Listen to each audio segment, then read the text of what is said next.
Hi, I'm Lenora. I'm Kristen. Hello. I'm Isabel. Hola.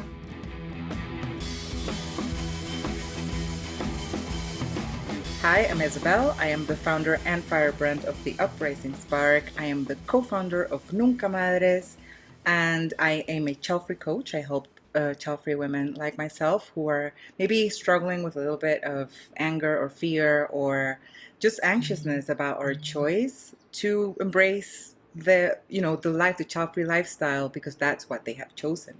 So if you need help in that regard, hit me up.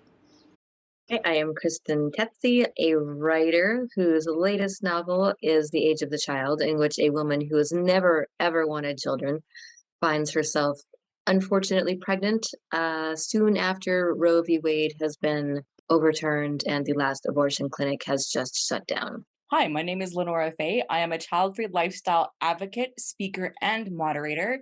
I am a co-founder and moderator of the 2022 Virtual Child-Free Convention, which you can now watch the replays of over on Childfree Convention YouTube channel. And we are the three founding non-mothers of Childfree Girls. Today is a very special episode. We are celebrating our third anniversary of this podcast and web series. We're also celebrating over 100,000 downloads of the podcast. So, hey. Yay! I need to mention this so people who are listening to us or watching us right now who haven't actually checked our Instagram account. We actually forgot that our anniversary was yesterday.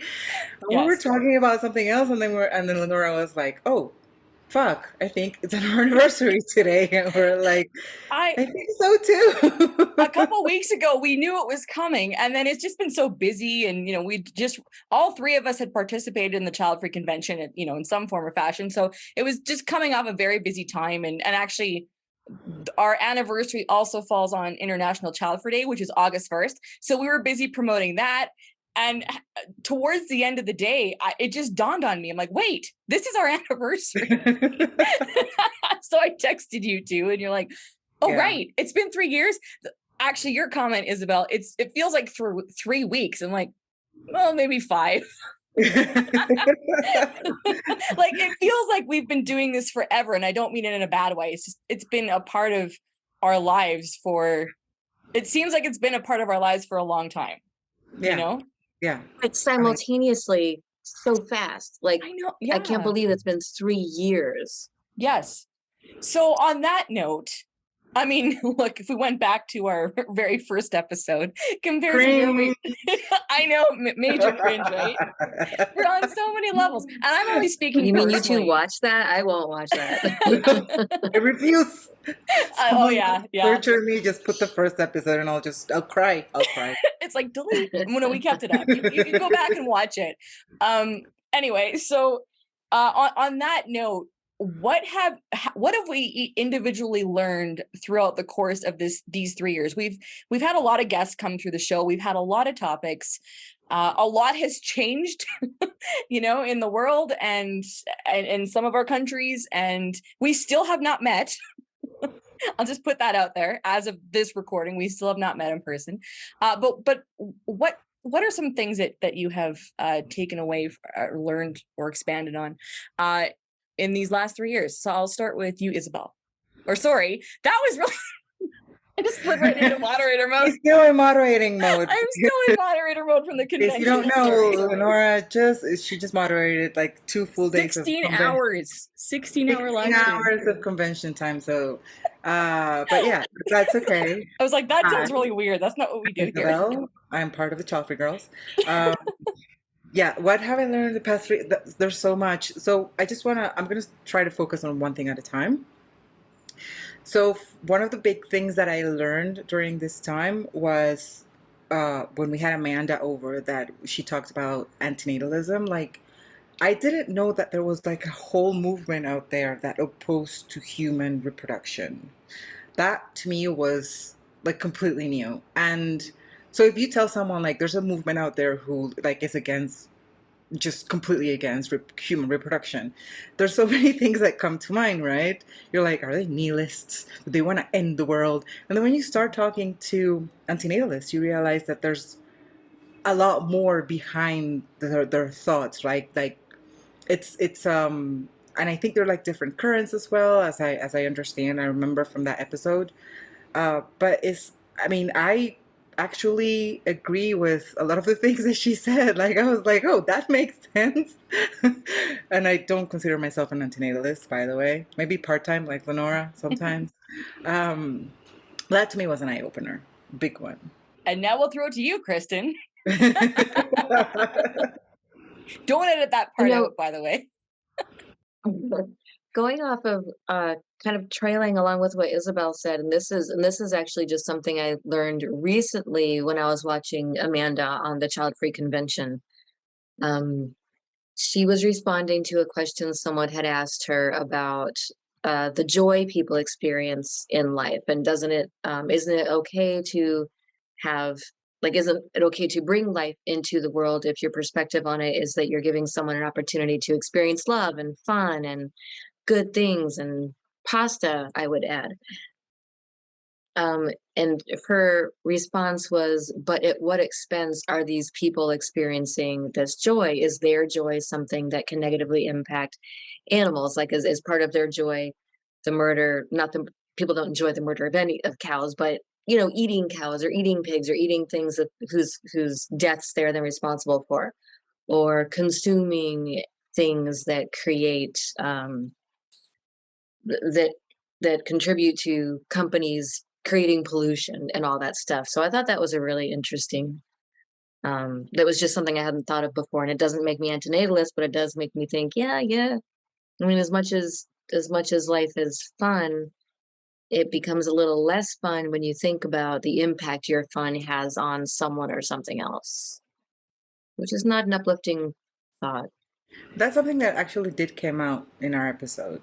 But Did no, it? I completely forgot. Okay. yeah, no, totally, it did. Like that, like you said, it's a different perspective. Like you see life through different eyes, I guess, different lenses. I don't know how you want to say it, but um, like, yeah, I'm not an antinatalist either, but I feel that there's just so many ways to see life and procreation and just the persistence of human race. There's just so many ways to sort of like analyze it, and just having somebody here who kind of like exposed all of her beliefs and the way that she did, also because Amanda, she's a great speaker. She is, yes.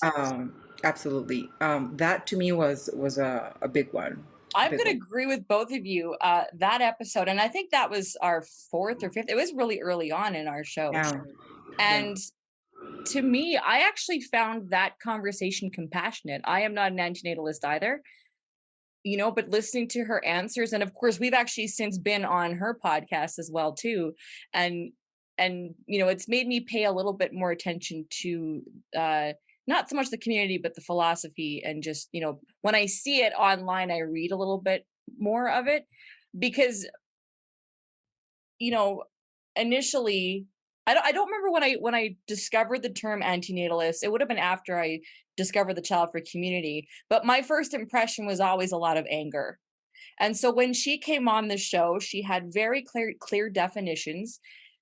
She was, yes, a great speaker, very personable. Not that I expected anything different, but just how she presented it, I actually found it to be compassionate. It's not that I completely agree. Like it didn't turn me into an antinatalist, but I felt that, I'm going to say the reasoning behind it, and that might be the wrong way to word it, but the reasoning behind it, I could go, okay, it was hard for me to argue against that. You know what I mean? So I felt again, that was a really good example of going, I left that episode, that conversation going, oh, okay. It didn't feel scary. I tried to explain it once to my dad, and he like immediately shut it down. Like he didn't want to hear, because I was just telling him about the different people that we've met over the years. And when I brought up antinatalism, it was just kind of like, nope. But, I left that conversation feeling, I didn't feel down, but it does make you think. Yeah. And I love that when you have conversations, it doesn't, she didn't come on to convince us to change our minds or anything. It was a great dialogue, but it does make you think. And that's actually what I hope us speaking about the child-free lifestyle does to people who disagree with the child-free lifestyle or don't understand it. They don't have to change their mind, but just makes them think like, oh, Yeah. child-free people aren't That bad. scary or that bad. Exactly. We're not that bad. There was a So parent in the convention who was very active on the chat. I can't remember her name. Lindsay, she was a friend of our troll patroller, Rebecca. And she said, I'm really glad because like she's a parent, of course, and she said, I'm really glad that I was able to come here and listen because I had a whole different idea about what child free was, and then like listening to people talk like that completely changed my perspective, and that's what it's all about, right? It's sort of like understanding the other person's perspective without not you don't necessarily have to agree, but just sort of like understanding it, making the effort to understand. That's a good way of putting it, making the effort. I Yeah. mean, I think we can agree on one or two guests where we're making the effort to understand probably wasn't going to work. Oh man, what was this guy's name? Jamin. James. I mean, who else could it have been? Yeah, obviously. I mean, I think that's safe to say it will probably always be the most difficult conversation. yes. And you know what I learned from that conversation? I learned that I can be, I personally, I'll talk for myself, and you girls can agree with me or not because you were in the conversation as well. But I can be very diplomatic while talking to somebody who is not flexible at all, not willing to even like see a little bit from your perspective, and who has a completely opposite point of view of something so it's just so polarizing, you know, as abortion is. So I learned that I have the capacity of having a conversation, even though I'm inside, I'm yelling, thinking about ways how to get rid of people like that in the world. Well, we didn't air how we were after we stopped recording. Yeah, that won't see the air though, because yeah. Do you remember that conversation, Kristen? Yeah, and I was thinking the thing I learned from that, I think I watched my face a lot in the camera while I was talking to him because I was very afraid that my face would betray my feelings. And I wanted to also be, I didn't want to be, it's not like I was mad at him because I do appreciate that he has his opinion, whatever it is. Although you say something like, even if raped, the person should be forced to have whatever, that does get me excited. And so I have a hard time responding to things like that sometimes without sounding like I'm out of breath or without maybe my nose getting really flared or some other sign of like agitation. And I was really happy to see that somehow, even though inside it was all going, I don't think I looked like that on the outside, which was really, that really impressed me. I thought, oh, I'm growing. I almost had the same feeling as both of you, but I could see my neck getting fatter because that's where I hold my anger, and I could see it swell, like starting to bulge. You're like one of those dinosaurs. But it's here, like, just because I'm sitting there stone-faced listening, you know, really focused, but I can't control this part. And it was just I could see it in the playback, and when I've watched it since, I could just oh man. And it's interesting because the amount of comments that we got of people saying I could not watch the whole thing. Like I just started, I got so angry. I don't know how you girls did it. Somehow we did, and I think that's also part of growth of, you know, being able to bring in different voices as guests into our podcast and have conversations. Like I said, we don't necessarily agree with them or at all, but we're able to try and hold a civil conversation at least, without yelling or breaking down. Or I mean, hands down, that was the hardest conversation to sit through. And I mean, we've since had a child-free pro-life person on the show, and that was equally difficult, not to sit through, but the amount of work we had to do afterwards because we had to fact check everything. We had no time to fact check during the actual recording, so it took us several days to get all that. And we're like, we're not doing that again. No, and that's the first and only time we have inserted responses Yes. after the fact to a conversation. Yeah. We never did hear back from her. I mean, not She since the episode commented, aired. I think, like she responded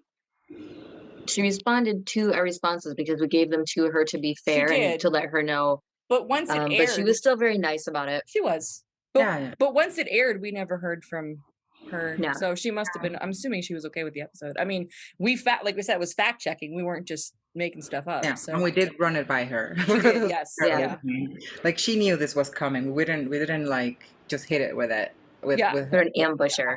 Exactly. And even that conversation, you know, that my neck wasn't bulging for that one, but it was still, there was still a part of me that wanted to fight back. But there's something that I've really learned how to do. It's you remember I was afraid to moderate, and now I seem to moderate everything these days. But 16 hours, no problem. It's live stream, yeah, no problem. It's public, no problem. So huge credit to doing this show, because I was afraid to even be on camera. But I remember the first recording. Oh God. That's why it's hard to look back. I'm like, oh, I was so nervous. I mean, you know, I was all stiff. I was like, you could see that she was not comfortable. So uncomfortable. That's why, and Kristen gets credit for the wig thing, because now it's really helped. And I mean, I could do the show without the wigs, but it's too much She time. gets credit for the wig thing, except on the episode that we tried to surprise you with wigs, because Kristen's wig looked like her real hair. It did. It looked nothing. No. It did so much that Lenora was like, "Ooh, you did something to your hair. It looks nice." And here I was with a bubblegum pink wig. Isabel understood. I was looking at wigs and I was trying to be creative, like so hard. But then I thought, what if I ever lose my hair and I need to wear this for real? I'm not going to walk around in some. I know. This is so boring. See, this is really interesting. I have learned, okay, I'm going to get personal. I have learned over the course of 3 years that Isabel and I are the most alike. And I think in our thought process, in our attitude, I mean, we're all very different. We're all very different personalities, but Isabel and I are the most alike. Kristen, like, I feel like I'm polar opposite to Kristen in every single way. And that's not a bad thing. It's great. Like, we have, you know, we all work. But you know, I just feel like we're complete opposites. So it would make sense that you have no interest in anything flamboyant, because that's very me. And Kristen is like the other end of that spectrum. Like, I'm gonna get a wig. You won't be able to tell it's a wig, but I'm gonna get a wig. This is the thing. I didn't even like. Okay, we were texting Kristen and I before we were going to surprise you, right? And I see she sends me a picture of herself like getting ready, and all I could see was the cap. Like, she had the cap on, but she didn't have the wig on. Yeah. So I sent her a picture of myself with the cap as well. And then when we were here waiting for you, I was like, "Where's your wig?" See, I think it's like, has bangs. When she's like, "I'm gonna put on a lot of makeup today," and I'm like, "Oh, you look nice," but you can't really tell if she's wearing makeup. She's just like, she's still very Kristen. No, there's one episode where you can tell I'm wearing makeup, and it looked like an Addams Family character because I'm so pale. I think we dared you. Terrible. We dared you to wear makeup. We switched, yeah. And but I did such a bad job, man. That is awful. Like, I saw it. I was looking for something. I was running through the episodes. Oh, that's what I was doing. I was looking through just kind of skimming through all the episodes, looking for sound quality things, because I've used 3 different kinds of microphones. And I got to that episode and I was like, oh my God, I'm so glad most people listen to this, even though I wish you all would watch on YouTube. But if you ever do, if you see me in a gray dress with flowers on it, don't watch that one. If you see an episode where I'm not wearing a wig, don't watch it. Like the first, all the first episodes, the whole first season. Well, so that we had that one episode where we decided to switch. So Kristen was getting all glammed up, and I had like no makeup on, and I had my hair in a top knot, and just like, I had to go buy a black t-shirt because I don't wear t-shirts. I'm like a dress girl. And so we switched. And by that time, I mean, you know, I could show up like that and not care, but I like being glam too much, so it was still kind of uncomfortable, but we totally switched. And I have to say, Kristen looked miserable the entire time. I was okay. Kristen was Because just like, I'm not good at makeup. I do mascara and a kind of sort of lipstick and maybe a little blush at the most. And I had so much crap on my face, and I was like, I don't even it's just not it's not my thing. well, I want to It's like ask. glittery shoes. Like you two would both wear sparkly sneakers. Of course, I've got pure gold sneakers. I mean, they're not made out of gold, but Yeah. they're pure gold with rhinestones on them. They're amazing. I have Converse. That's my sneaker. I'm like, what are Converse? I don't know. I have both. I have sparkly sneakers and I have Converse. So I'm Yeah. like, Isabel's always in the middle between the both of us. Like this, that's kind of the vibe. Yeah. Kristen and I very opposite ends, and Isabel's in the middle. I want to know what Ian said when he saw you wearing that makeup. He liked it because the lighting was different downstairs in the house than it was in this whatever setup I have. There was something about the lighting that I had going on here that was just bad, which is why I looked so uncomfortable the whole time, because I saw myself and I was just so distracted by myself. I was being very narcissistic in a bad way that episode. But Ian thought it looked good. He's like, ooh. Ooh, That's funny. passion Well, still there. As in I like it. Well, because the hair was like wavy and I did stuff to it. I mean, oh yeah, I've teased you guys about, or let me put it this way. You guys tease me for showing up glam, and you both just kind of like roll up. And I don't mean that in the bad way, but just how you say that you do. Like there was one time we're like, oh, Isabel, your hair looks so great. And she's like, yeah, I just like rolled out of bed 3 minutes ago. And it's like all nice and wavy. And I'm like, I always take an hour to get ready. And I mean, right now I have concealer in a few places, and I have a summer tan. So I have eyeliner, lip gloss, and some concealer, and a ton of shining control powder, which I've already sweat through. That is my beauty routine, but it's the wig. Like that brings me some security when I do these. Yeah. And always in a dress. But Isabel said that in Colombia, it's not good to have your hair all natural and wavy. No. Right. I mean, See, here people pay big money for that. that's the thing. On when that day that I rolled out of bed and I was like on Zoom, we're gonna record. That you girls were like, "Oh, your hair," and I was like, "If I go out like this, like people will be like, did you not like brush your hair today? Like, what's wrong with you?" So, yeah, and yeah, people do pay a lot of money to actually get those kind of like wavy curls. But if you do it like in a hairdresser, I think they look a little bit different. I don't know. I think But like this is what I mean, I love so many aspects about this show, but we just show up as we are, however we normally do Oh, it. yeah. Like, I have learned a lot to feel like I can be myself, express myself. The glam thing is actually how I feel inside. Like I don't walk around the grocery. I look like this just with my natural hair normally. If you see me, you won't see me in a wig, generally speaking. But it's nice that we just show up in whatever state.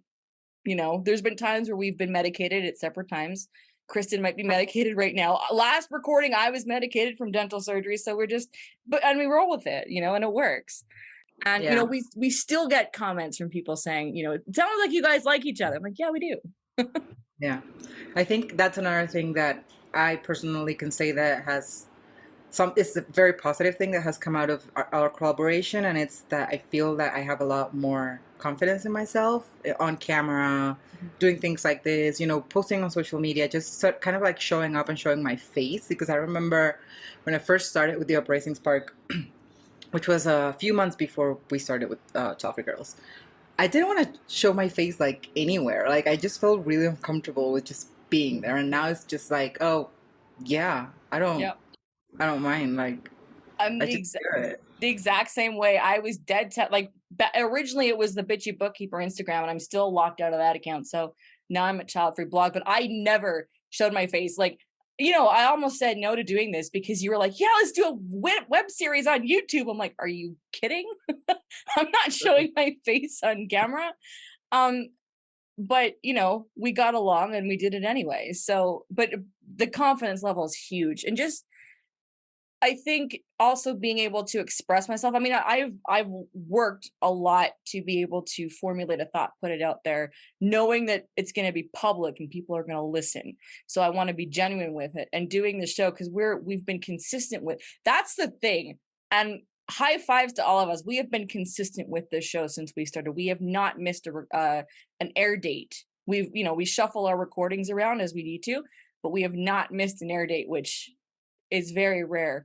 So, but because we've been consistent, I think that's given like a safe space to, it's practice, and plus we are all comfortable with one another. I mean, the really fun stuff is the stuff that you guys don't get to hear.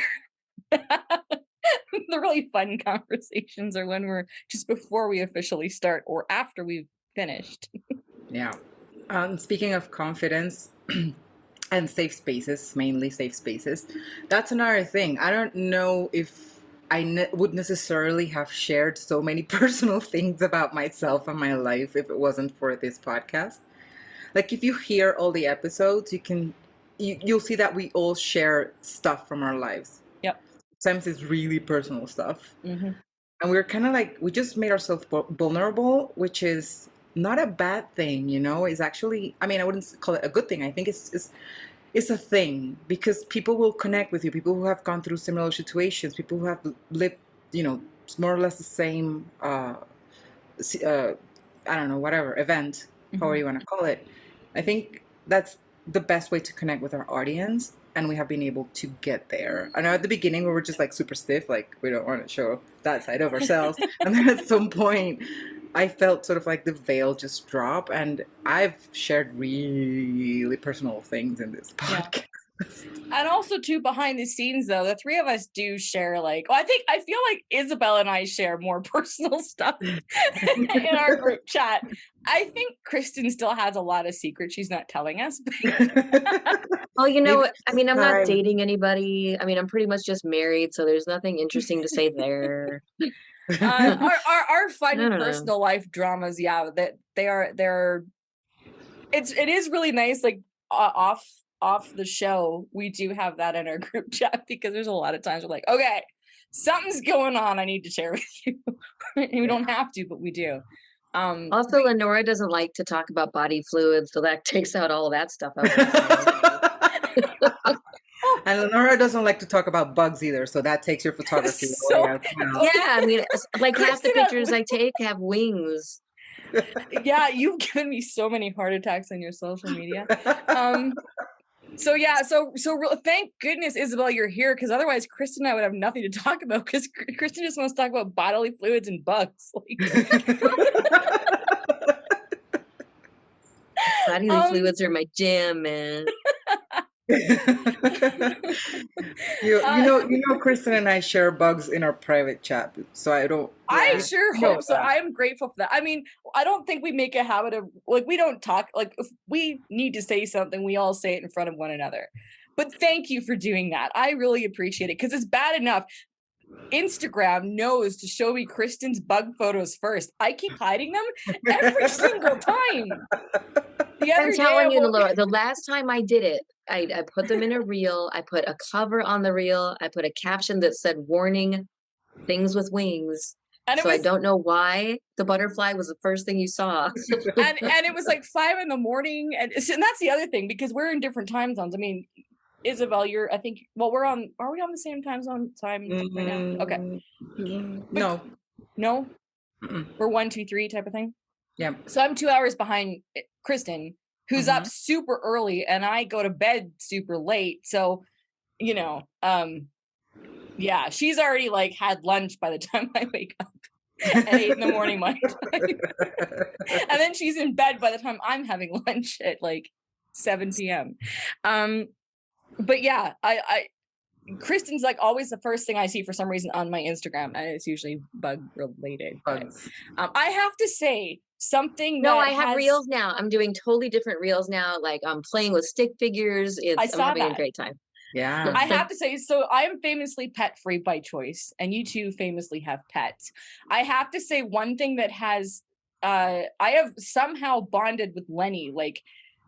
I adore Lenny. It's not that I don't adore Euro. I just never see Euro. Lenny is always on Instagram as well too. And Lenny is like, I feel like that's my dog in a way, because I could, you know, if I ever met Lenny in person, I'd be like, oh my God, it's Lenny. And Lenny would be like, who is this person? Like it would have, you know, it would be very No, she'd love you. one-sided. It'd be very one-sided, but I just feel like I know Lenny so well and know the personality because I've been seeing photos and reels of this dog for a very long time. So there's that. Yeah. You know, there's something else that I wanted to share in this episode. I don't know if maybe Lenora will agree with me. I don't know if Kristen would, but on one of the episodes, we talked about what child-free was, like our definition. This is one of our first episodes, what the definition of child-free was. Yeah. And I remember I was such a gatekeeper at the time. This was a long time ago. This was 3 years ago. But I was like, no, if you have like this and then you've eaten kids, like, you know, it's not child free. And like that, I've evolved in that sense. And this actually, there was a panel in the convention about defining child free, and I was part of it. And I was just like, being like, no, that's not what I think child free is like. But remembering when I first started this, when we did that episode, it was, I was just like, so I've become more flexible in that sense. Yeah. I was also so rigid. I still remember Kristen's expression she gave after I said what I thought. Like, I was like, child free means you never wanted kids, you don't have kids, and you're never going to have kids in the future. And I just remember Kristen's expression was like, okay then. Like, not like super judgy, but just like, wow, that's really intense.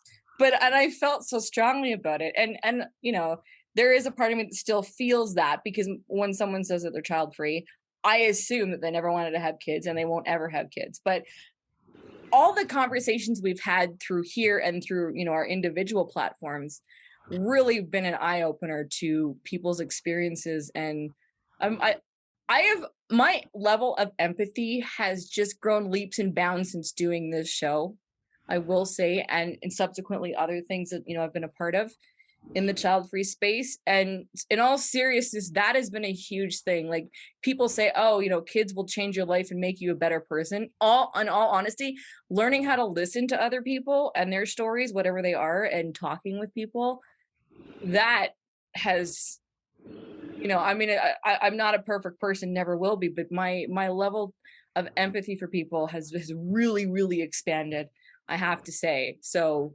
for that, I am very grateful for this show, because it's really kicked off a lot of things for me. Same. So is there a dream topic, a dream guest, an idea for the show, aside from our epic Halloween episodes? By the way, guys, please go and check out our Halloween episodes. They are just awesome. They're fun. They And seriously are. They don't get enough attention. They don't. And I mean, you can listen to them, but it's so much. That's another thing I learned. Like, our ability to improvise, the three of us in a skit, is freaking hilarious. Like, those have been so fun. And yeah, go to YouTube and watch the Halloween episodes. They are ridiculous and awesome. You can listen, but especially in the first one, there are so many times when Lenora, with her fancy Cosmo/martini glass, has to take it aside because she's trying not to laugh. It's just, and Isabel with her face makeup, and Conchita, she's just that. It's a good, if you watch no other Halloween episode, watch the first one, but they're all good. I think that moment was when we really loosened up. After we did that episode, I think that we became more comfortable doing this show, and just, you know, we're less rigid, because we were very formal at the beginning. Oh, very. Very. And we would like wait for the other one to stop speaking, like 5 seconds in, we know she stopped, now I can talk. We use our hands, like, can I? Yeah, we were very, it was stuffy. Miss Kristen, can I speak now? It was stuffy. I mean, it was, and it's normal. It was our first time like podcasting. Yeah. We didn't know each other that well. Mm-hmm. You know, now it's very easy for us to like sort of vibe with each other's energy, because we've been doing this for 3 years. Yeah. Speaking of Halloween episodes, the first one, which was, all of them have been totally improvised, but the first one, there's something special about that episode. I think you're right. I think it's like the first time it kind of like clicked in a way, because the other two, they're also very good, by the way. But I just feel that the first one was just, I don't know.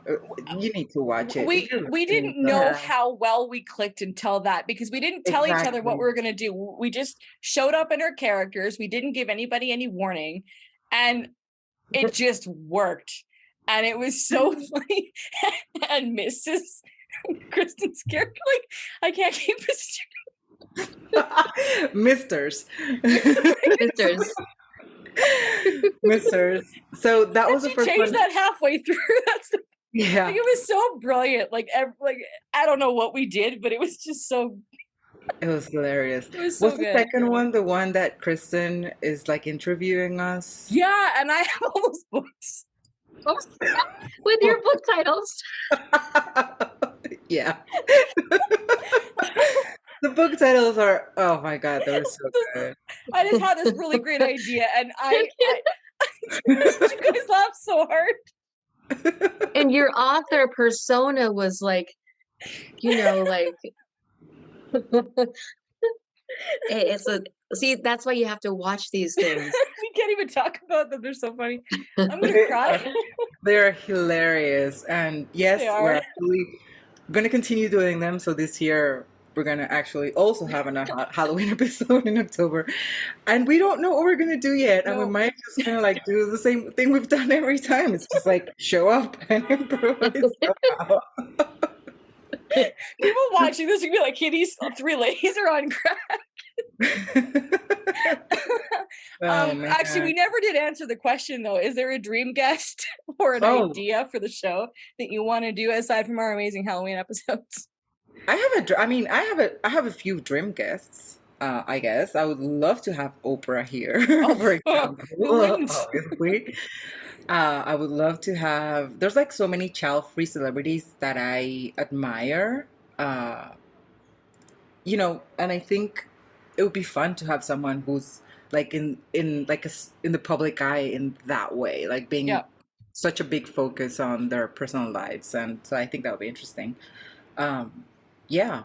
What about you, Kristen? I still want someone who is not religious, and not even pro-life, but just a parent who has an issue with people choosing not to have children. I've always wanted to have that conversation, because that's where the weird divide still exists between parents and the child free for some reason, like not having anything to do with religion, all just like it's your job to have kids. If you're not having kids, you're not fulfilling your duties. And maybe this parent would also have a preconceived idea about child-free people, just the way you said that person at the conference did. Like they hear all the worst things. They hear people complaining about child-free Reddit and how bad child-free people are. So I would like to have one of those conversations, not in order to have a fight or anything, but to be like, look, we're not so bad. We're not after you. We're not saying that not having kids is better than having kids. We're not, like blasting your lifestyle. Let's just talk. I think on that note, I would like to have a child-free person who hates the fact that we speak out about being child-free.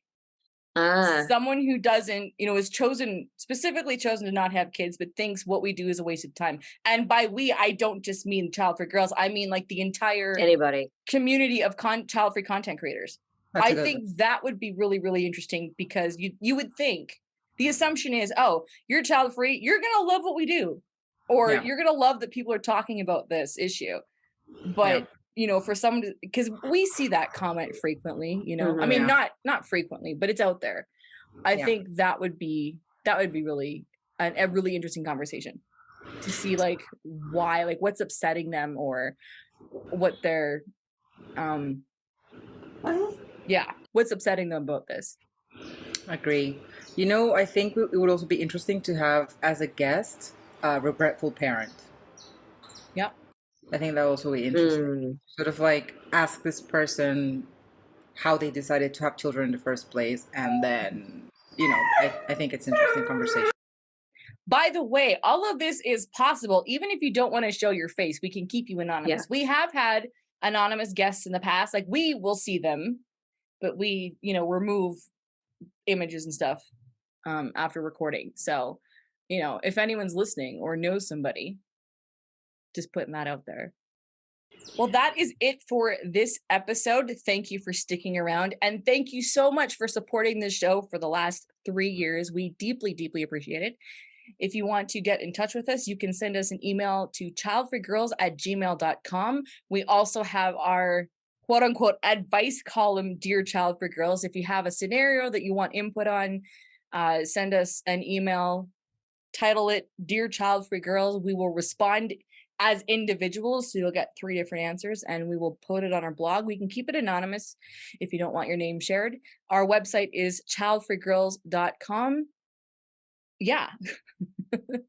If you're watching this episode on YouTube, please subscribe. And if you're listening to us, please, you can also go and rate us on iTunes, on Spotify. Just rate our podcast. We love getting 5-star ratings. Reviews. 5-star reviews only, please. No, I'm kidding. But yeah, I would love to get your input. And of course, we're all over social media, most active on Facebook, Instagram, and Twitter at Childfree Girls. You can also find our book on Amazon, Childfree Girls Comfort Food for Thought, on Kindle and paperback. There's a link below in case you want to grab your copy for you or your childfree friends. It's a perfect gift. Would slip it into like a pregnancy aisle, pregnancy test aisle at a drugstore or someplace like that. Self-help section in a bookstore, just kind of tuck it in there. I also want to thank you for watching and listening for 3 years. If you've been with us since the beginning, if you have not, we have 3 years worth of stuff. So feel free to go back and check it out. We've probably talked about something that you would want us to talk about. But if we haven't, my question for you is, do you have a ideal guest you would like someone within reason? I doubt we can get Oprah, but if we can, great, we'll try. But, is there a kind of person you wish we would have on? Is there like a dream topic you wish we would discuss? Let us know in the comments, or you can send us an email if it's a very private, personal thing that you want us to talk about because it's something going on in your life. Thank you. Thank you for being with us all this time, and cheers for more years with Childfree Girls. Cheers for years. Cheers for years. Don't forget to tune in a couple of weeks for our newest episode. Bye. Bye.